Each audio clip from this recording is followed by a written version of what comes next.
রবিবার থেকে দেশে ভারী বৃষ্টিপাতের পূর্বাভাস জানালো আবহাওয়া অফিস, যা 5 থেকে 7 দিন অব্যাহত থাকতে পারে। এই সময় দেশের উত্তরাঞ্চলে বৃষ্টিপাতের প্রবণতা বেশি থাকবে বলেও জানালো অধিদপ্তর। ভারী বৃষ্টিতে তিস্তা, ধরলা, দুধকুমার নদীর পানি বেড়ে দেশের উত্তরাঞ্চলের জেলা নীলফামারী, লালমনিরহাট, রংপুর, গাইবান্ধা প্লাবিত হতে পারে বলছে বন্যা সতর্কীকরণ কেন্দ্র।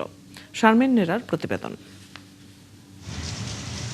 গেল সপ্তাহে টানা বৃষ্টির পর কয়েকদিনের বিরতি, তবে রবিবার থেকে আবারও টানা বৃষ্টির পূর্বাভাস দিল আবহাওয়া অফিস।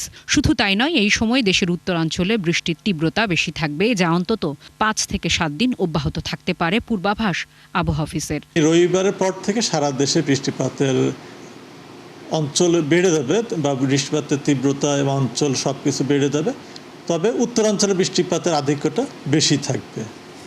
আর গত 15 তারিখে 15 তারিখে বঙ্গোপসাগরে, উত্তর পশ্চিম বঙ্গোপসাগরে একটা লঘুচাপ তৈরি হয়েছে। এই লঘুচাপের প্রভাবে উত্তর বঙ্গোপসাগর এলাকায় ঝড়ো হওয়ার সম্ভাবনা রয়েছে। টানা বৃষ্টিতে বন্যা পরিস্থিতির কিছুটা অবনতি হতে পারে, এমন শঙ্কার কথা বলছে অধিদপ্তর। সবচেয়ে কম বৃষ্টি হয়েছে আপনার রংপুর বিভাগে, রংপুরে।